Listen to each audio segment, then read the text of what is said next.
Terima kasih Om Swastiastu. Saya berasal dari Desa Samsam, Kecamatan Keramitan, Kabupaten Tabanan. Suatu desa yang tidak jauh dari pusat kota, yaitu 3 km ke barat. Di sana saya sekarang, sebelum saya menikah ada di sana. Kemudian saya sendiri sebenarnya dilahirkan di Sumbawa Besar. Kemudian Desa Samsam itu waktu saya masih usia di SD mau SMP itu masih kelihatan banyak persawahan. Tetapi saya sendiri juga tidak terlalu paham mengapa waktu di SD kok saya punya orang tua dan juga keluarga di sekitarnya itu agak sulit memperoleh beras. Waktu saya SD sering diberikan makan nasi bercampur dengan campuran lain, misalnya seperti jagung, seperti ketela pohon maupun ketela rambat. Nah, itu.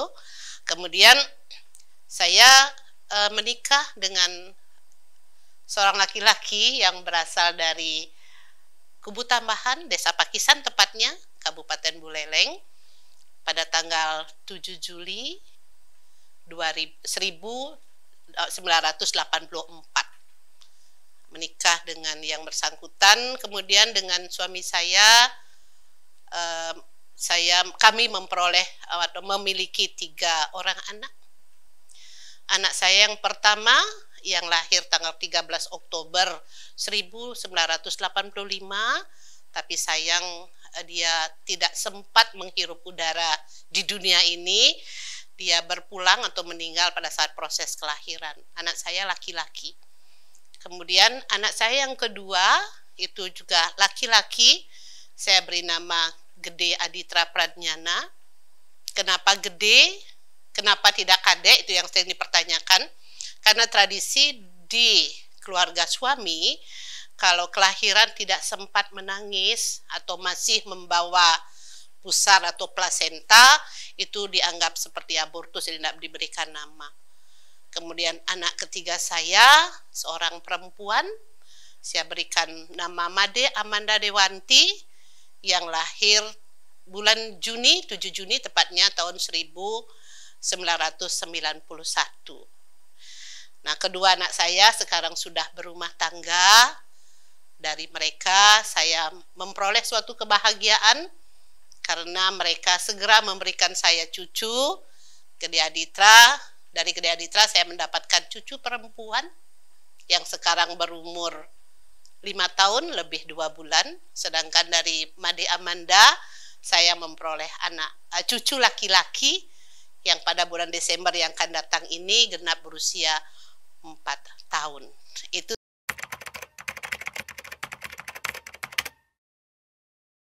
saya dilahirkan di Sumbawa Besar. Kenapa? Untuk zaman itu saya lahir 31 Agustus 1958. Kok jauh begitu? Karena ayah saya yang biasa saya panggil Ratu Haji itu merantau di usia muda ke Sumbawa Besar. Nama haji saya itu adalah Idewo Nyoman Patre Atmaje. Ketemu dengan gadis Sumbawa, nama ibu saya Siti Ramlah, dan mereka karena berjodoh, ya, mereka menikah kalau tidak salah tahun 1955. Di sana saya dilahirkan sebagai anak kedua dari 6 bersaudara. 6 bersaudara itu saya anak nomor 2, kakak saya laki-laki, kemudian adik saya langsung laki-laki, sudah itu perempuan, dan yang bungsu itu laki-laki. Tapi sayang adik perempuan saya yang di urutan keluarga itu nomor 5, itu meninggal dalam usia 10 tahun. Itu untuk dimaklumi. Kemudian maaf, saya sendiri diajak ke Bali oleh adik saya dan ibu saya tahun 1962. Karena Ratu Aji harus balik ke Bali karena beliaunya adalah putra laki tunggal dari keluarga kami di Bali. Itu yang bisa sejak tahun 1962 itu dan seterusnya saya ada di Bali gitu. Saya di SD itu sebenarnya pendidikan di SD sampai SMA itu tidak ada yang terlalu terlalu sangat berkesan, itu tidak, biasa-biasa saja. Saya sekolah di SD 1 Penyalin istilahnya, karena Penyalin lah salah satu banjar yang termasuk desa Samsam. Gitu disebut SD 1 Penyalin dari tahun 1966 sampai 1971. Ya, jarak tempat tinggal saya dengan SD ya tidak lebih dari 1 kilometer sebenarnya. Itu biasa, datar, dan tidak terlalu banyak masalah. Kemudian waktu SMP, saya sekolah di SMP Negeri Kerambitan, yang jaraknya dari rumah saya Banjar Samsam, Desa Samsam itu kurang lebih 5,5 kilometer. Nah ini cukup berkesan, kenapa? Karena jalan yang menuju dari desa saya menuju ke SMP 1 Kerambitan itu masih jalan berlumpur, hanya sedikit-sedikit ada pasirnya. Nah, kecuali jalan yang ini yang jalan yang berlumpur kalau musim hujan ya bisa dibayangkan. Sepeda tidak bisa lewat karena sangat licin. Nah, ini yang cukup berkesan sebenarnya. Dalam kondisi seperti itu, apalagi kan Tabanan terkenal sangat mudah turun hujan. Sangat mudah turun hujan. Jadi dalam kondisi seperti itu ya saya jalan kaki ke sekolah, lumayan jaraknya 5,5 kilometer. Kalau hanya sekedar jalan kaki kan tidak apa-apa, jalan kaki ya cekeran, tidak pakai alas kaki dikantongi, nanti mau masuk kelas di SMP Negeri Kerambitan itu baru dipakein. Kemudian pulang, tiba di rumah sorenya itu paling-paling sudah pukul 15. Ya karena kalau pulang kan jalannya lebih santai. Kalau pada saat ke sekolah, ya kami biasanya berangkatnya jam 5:30 paling lambat, supaya 7:30 tiba sudah ada di kelas. Nah itu, sedangkan itu di SMP SMA, saya sekolah di SMA Negeri 1 Tabanan, yang ada di daerah Pasekan. Pada saat itu saya masih bawa sepeda, tetapi juga kadang-kadang pakai kendaraan umum, tetapi turunnya tidak dekat dengan sekolah. Saya harus berjalan hampir 1 kilometer dari tempat turunnya kendaraan umum menuju ke SMA 1 Tabanan. Nah, itu tidak bagi saya ya, kita nikmati pada masa itu. Nah, setelah tamat SMA, saya kemudian ditawari oleh adik saya untuk melanjutkan ke perguruan tinggi. Waktu itu sebenarnya Aji sih berharap saya masuk di Fakultas Kedokteran karena diketahui saya suka biologi. Memang saya suka biologi karena saya suka dengan gaya mengajar gurunya. Santai, rileks, guyon. Nah itu ya, mungkin itu juga akan menimpa ke saya yang bisa saya teladani. Tapi saya berpikir saya anak nomor 2, kemudian adik-adik masih lumayan, jarak lahir juga 2 tahun.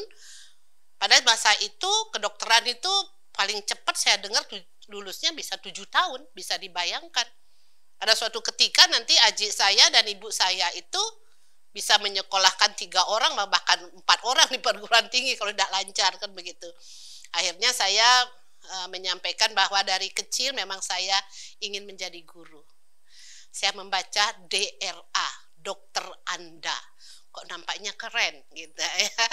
Jadi menjadi guru, makanya saya mencoba melamar di Singaraja. Pertama kali saya mengenal yang namanya Kota Singaraja, Kabupaten Buleleng, ya pada saat saya testing. Testing di jurusan biologi FKG. UNUD Singaraja, pada saat itu tes tulis ada, tes lisan ada.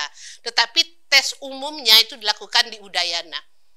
Jadi kan bahasa Inggris, bahasa Indonesia itu dilakukan di Udayana, jadi tes khususnya dilakukan di FKG UNUD yang ada di Singaraja dengan tes lisan. Saya ingat sekali saya dites oleh Bapak I Gusti Ngurah Rai waktu itu. Dan astungkare saya bisa lulus, dan cita-cita saya sebagai yang akan nanti menjadi guru rasanya sudah akan bisa saya genggam sewaktu-waktu. Tapi untuk dimaklumi, saya tahun itu, tahun 1978, FKG itu jurusan biologi adalah yang paling terakhir untuk program sarjana muda. Ya, jadi saya masuk itu program sarjana muda, kemudian syukur saya bisa tepat waktu lulusnya, tidak mengalami bebas kuliah istilahnya zaman itu, karena sarjana muda itu sistem paket semester 1 sampai 6 teori, setelah itu nyusun skripsi melalui suatu penelitian. Ya kebetulan kita punya kesempatan dibimbing oleh para dosen menyusun skripsi semasa kita kuliah, sehingga pas selesai kuliah di semester 6 kita langsung ujian sarjana muda. Sehingga saya bisa menyelesaikan bulan Januari 1981. Itu. Jadi cukup tepat waktu ya. Pada saat yang bersamaan sekolah laboratorium dibuka. Maka waktu itu pemimpin waktu itu sudah bernama FKG PIP Singaraja untuk menjadi FKIP. Menawarkan pada kami yang waktu itu lulus tepat waktu, ada sejumlah orang dari masing-masing jurusan untuk membantu menumbuh kembangkan sekolah lab itu. Dan dengan suatu janji, saya ingat sekali janji, nanti akan ada program doktoral yang akan dibuka. Program doktoral adalah program untuk seorang sarjana muda mencapai sarjana. Itu kurang lebih 2 tahun. Padahal pada saat yang sama sebenarnya saya sudah ingin menjadi guru di SMA 1 Tabanan di alma mater saya sebelumnya. Gitu. Tapi karena ada tawaran yang cukup menarik ini, akhirnya saya mohon izin dari adik saya kepada adik saya dan bunda saya bahwa saya ingin studi lagi. Diizinkan oleh adik saya, tapi dengan suatu catatan, selama kuliah tidak boleh menikah. Saya berjanji, baik.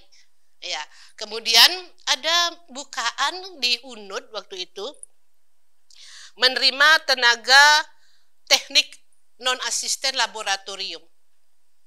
Kami mencoba melamar, akhirnya syukur diterima. Sehingga saya menjadi calon pegawai negeri sipil itu per 1 Maret 1982 sebagai tenaga teknik non-asisten yang ditugaskan di sekolah laboratorium. UNUD Singaraja itu istilahnya. Nah pada saat yang bersamaan juga saya mengikuti program doktoral, kemudian selesai bisa menyelesaikan sarjana pada bulan Januari 1984 saya diwisuda sebagai sarjana. Cukup panjang perjalanan jenjang karir saya, karena kayak tadi melamar dengan ijazah sarjana muda diterima. Nah waktu sarjana kebetulan ada permintaan untuk melakukan mutasi dari tenaga teknis ke tenaga edukatif. Asal sejumlah persyaratan harus dipenuhi. Setelah dipelajari, sejumlah teman-teman yang dulu kita ajak sama-sama di sekolah lab, ada yang memang bisa untuk mengikuti program mutasi yang ditawarkan, termasuk saya. Termasuk pacar saya waktu itu. Baru pacaran setelah bekerja gitu ya. Kemudian kami bisa mutasi, sehingga kalau ditanya kapan Anda menjadi dosen, saya menjadi dosen bulan Februari tahun 1986.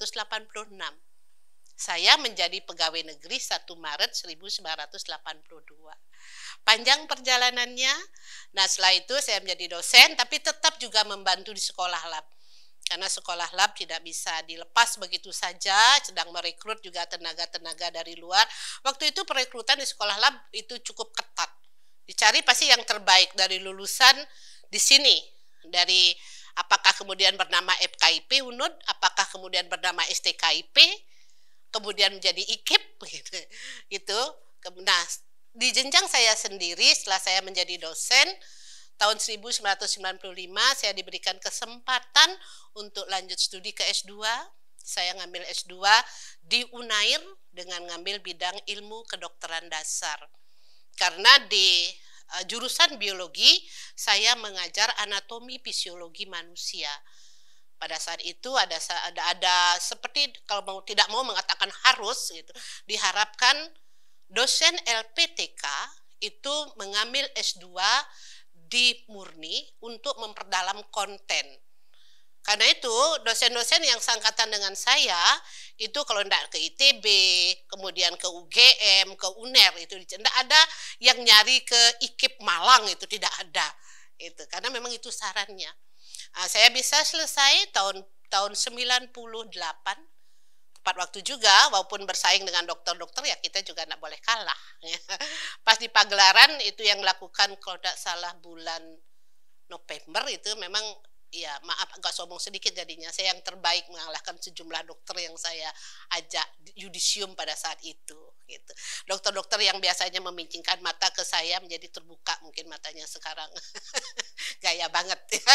Kemudian lanjut terus, suami studi karena kebetulan suami Putu Budiatnyane itu juga tenaga di Undiksa, melanjutkan dari setelah di ITB dia melanjutkan ke S3.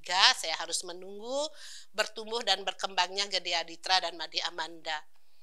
Sudah tidak kepikiran lagi mencari S3 karena saya harus menemani anak remaja saya sedang tumbuh berkembang. Tetapi mungkin nasib berjalan lain, saya kemudian memutuskan mengambil studi S3 pada saat saya berusia 52 tahun. Pada saat itu anak-anak saya sudah cukup stabil, sudah memasuki remaja akhir. Ya, saya berani mengambil studi walaupun usianya 52 tahun, tapi pemerintah Ide Sang Hyang Widiwase sangat berbaik sama saya mendapat beasiswa penuh dan dapat selesai juga dalam waktu yang tepat.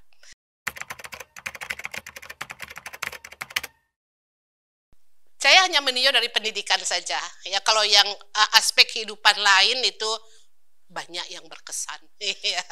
Ketemu calon suami kan berkesan pasti ya. Tapi dari segi pendidikan itu adalah keputusan saya mengambil studi S3 dalam usia 52 tahun ya. Kemudian bisa selesai tepat waktu dan astungkare dengan gelar cum laude atau pujian.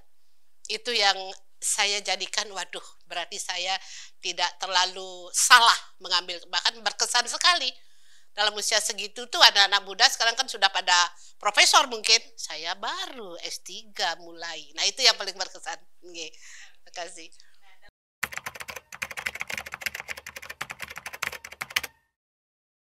Dukungan kolega dalam satu institusi yang berarti juga dukungan institusi itu tentu mereka sangat mendukung saya, sangat-sangat mendukung. Dari segi kolega misalnya mau mengambil alih pekerjaan saya, institusi memberikan saya izin untuk studi lanjut baik waktu di Unair maupun di UNUD. Saya mengambil S3 di ilmu kedokteran UNUD dengan peminatan ilmu kesehatan masyarakat gitu. Kemudian dari keluarga tentu saja sangat mendukung, terutama ya di sini mantan pacar suami saya. Dia yang kemudian menggebu-gebu mencarikan saya berkas supaya saya studi S3 karena mungkin melihat ada potensi atau bagaimana di samping anak-anak. Anak-anak itu sangat mendukung saya, itu ditunjukkan bagaimana mereka mendukung mungkin anak saya yang sekarang juga berprofesi seperti saya juga harus studi. Dia pernah bercerita yang paling tidak mengenakan waktu dia masa anak-anak, waktu saya studi adalah mengantar saya ke terminal. Dada-dada, mamanya pergi menuju Surabaya. Waktu itu dia kelas 2 SD. Itu dia baru mengeluh sekarang, gitu ya. Tapi itu kan keluhan seorang anak biasa dengan ibunya. Tapi tidak ditampilkan dalam bentuk kata-kata, tetapi walaupun dia mungkin merasa cukup stres, dukungan lain yang dia tunjukkan, dia belajar dengan bagus. Kedua anak saya memang tidak ada masalah yang berarti, kecuali masalah kesehatan. Akhirnya mereka pun mungkin melihat ibunya, atau yang saya biasanya dipanggil mama, kuliah dalam usia yang sudah tua, ya, maaf, tidak tua sih, itu kan angka aja 52 tahun. Tua kan tahan ujian alam, kan begitu. Ya. Itu buktinya, itu dibuktikan bahwa dia tamat SMA, kemudian sekolah S1, lulus tepat waktu, mau membelajarkan diri ke S2, juga bisa lulus tepat waktu. Itu kan suatu bukti bahwa mereka bisa melihat orang tuanya, juga tentu saja melihat sekelilingnya. Nah, doa ibu, doa Ratu Haji tentu tidak kalah pentingnya, yang memberikan dukungan pada perkembangan studi saya atau karir saya. Terima kasih.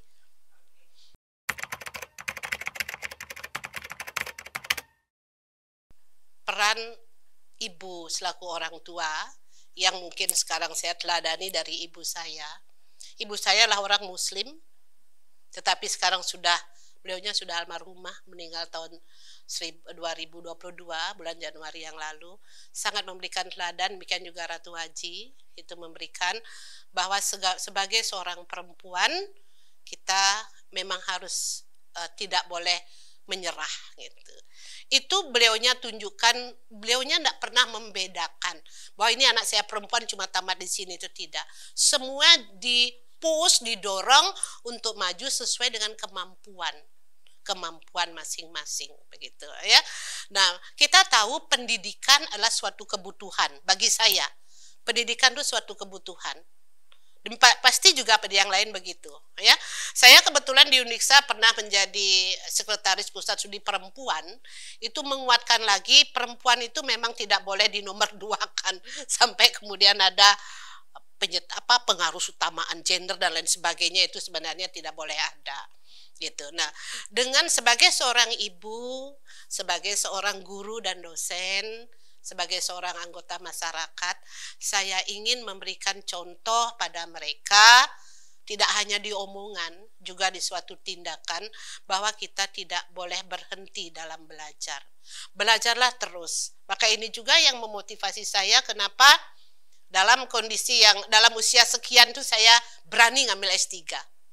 Saya harus selesai S3, karena itu saya harus langsung memberikan teladan pada anak-anak saya, pada mahasiswa saya, pada masyarakat sekitar. Kalau saya biasanya tidak pernah mengatakan saya mengajar mahasiswa, saya tidak. Saya menemani mereka belajar. Karena ilmu itu tidak pernah tertutup. Ilmu itu banyak sekali yang belum kita ketahui. Karena itu jangan henti belajar. Teruslah belajar untuk menggali potensi diri, mengembangkannya untuk kebaikan kita sendiri, kebaikan keluarga, kebaikan di institusi di mana kita bekerja, dan tentu saja kebaikan masyarakat secara umum.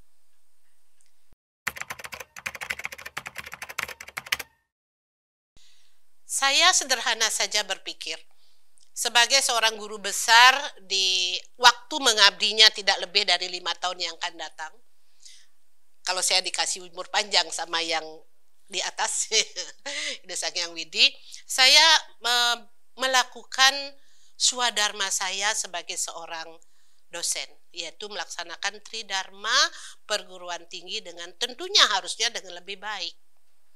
Mengajar, mendidik, nah di sini ada kata mendidik, tidak hanya mengajar konten apa yang saya belajarkan di mahasiswa, tetapi saya ingin menerjadikan konten yang dipelajari itu akan mempengaruhi sikap dan perilaku mereka. Kebetulan saya kan tertarik dengan dunia kesehatan, karena mungkin saya S2-nya di kesehatan, S3-nya di kesehatan, penelitian-penelitian saya yang mewarnai pengembangan ilmu saya memang di kesehatan. Maka waktu mencari guru besar, saya mencari dalam bidang kesehatan. Jadi pada saat membelajarkan siswa, saya akan berusaha menyelipkan pesan-pesan sehat untuk mereka. Itu dari segi pendidikan, kemudian tentu melakukan penelitian. Belajar, mendidik, mengajar berdasarkan hasil penelitian yang inovatif tentu akan jauh lebih bermakna. Nah, hasil penelitian itu bisa kemudian diabdikan di pengabdian masyarakat, atau hasil penelitian itu bisa di-share dalam bentuk tulisan di jurnal ataupun di pertemuan-pertemuan ilmiah melalui seminar. Nah itu, sehingga dengan demikian saya merasa bermanfaat, ada di tengah-tengah mahasiswa, di tengah keluarga, tentu di tengah masyarakat. Wow, kalau dilihat perkembangannya luar biasa. Nah ya, kenapa saya bisa demikian mengatakan? Saya masuk ke institusi ini yang sekarang bernama Undiksa, dulu kan namanya FKG PIP Unud di Singaraja. Saya kuliah di ruang 5 yang dulu dikenal kampus atas. Ruang 5 sederhana tapi kita buat bersih.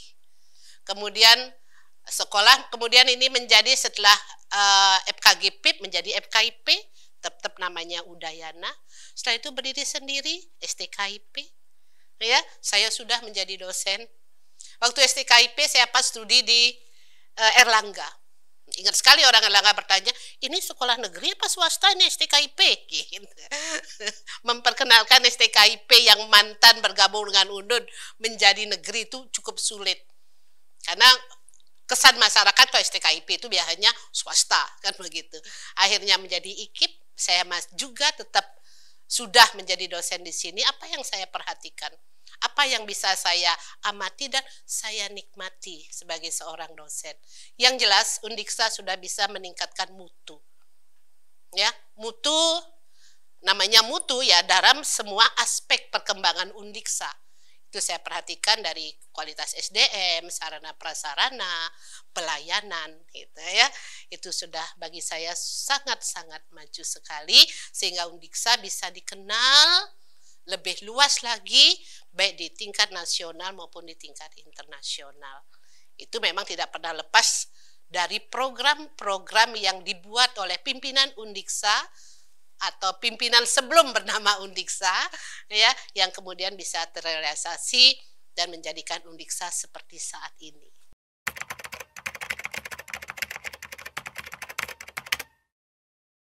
Apa yang kita bisa lakukan? Dari yang kecil, saya biasa memisalkan suatu lembaga itu suatu kendaraan, boleh. Sekecil apapun komponen kendaraan, kalau itu hilang, kendaraan itu menjadi tidak sehat. Kalau saya meninjaunya dari segi kesehatan. Sama, jadi semua komponen yang ada di Undiksa itu harus ditingkatkan kualitasnya, SDM dosen, SDM tenaga kependidikan, sarana prasarana, kemudian komponen lain sekecil apapun ya termasuk yang tukang bersih. Itu harus kita tingkatkan proses, kalau saya kan istilahnya pelayanan. Di samping yang tadi meningkat, sarana prasarana meningkat, coba kita perhatikan Undiksa sekarang ini. Dulu saya waktu ada pembangunan awal, sebelum pembangunan awal ini saya pas waktu sebagai senat universitas, berdebat di mana gedung ini akan dibangun. Saya waktu itu agak gini juga, karena sekolah lab itu adalah kecintaan saya. Karena kehidupan saya diberi warna oleh sekolah lab, aduh jangan sampai di sekolah labnya dibongkar loh, gitu ya. Tapi itu kan suara kecil kan begitu, artinya keberatan, dan banyak orang keberatan, tapi kita melihat dalam skala yang lebih besar. Sekarang lihat pembangunan kita seperti ini. Ya, kita berharap semua komponen, semua sivitas yang ada di Undiksa itu berkomitmen, berkolaborasi, bertekad kuat, saling dukung untuk mengembangkan Undiksa berwawasan atau berbasis THK sebagaimana filosofi dari lembaga kita.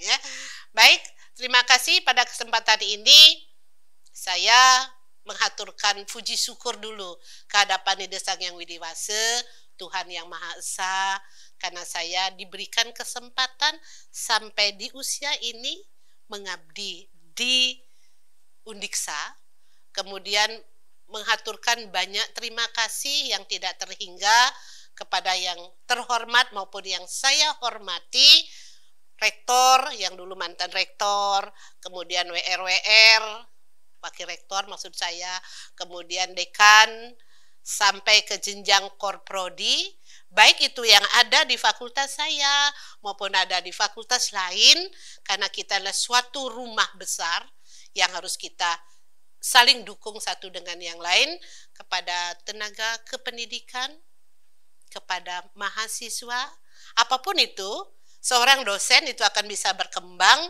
didukung oleh mahasiswanya. Itu saya mengucapkan banyak terima kasih. Dan tentu di kesempatan ini juga saya tentu harus mohon maaf, karena dalam pergaulan, dalam sikap saya, perilaku saya, kata-kata saya, tentu ada yang tidak menyenangkan, ada yang kurang berkenan, walaupun saya tidak pernah berpikir untuk membuat orang tidak senang, karena saya ingin disenangi oleh banyak orang. Gitu. Nah kemudian pada kesempatan ini pula tidak henti saya mengaturkan banyak terima kasih kepada orang tua saya, walaupun mereka sudah almarhum. Kemudian pada suami saya yang terkasih, Prof. Dr. Putu Budianyana MC, kepada kedua anak saya, Gede Aditra Pradnyana, Eskom Mkom, dan Madia Mandadewanti, SEMM, yang mereka juga kebetulan ngambil profesi seperti saya.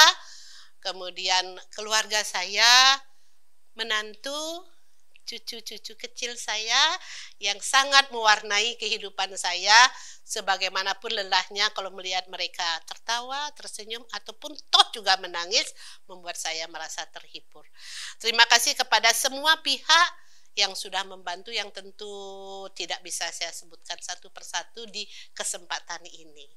Terima kasih. Acara ini diproduksi oleh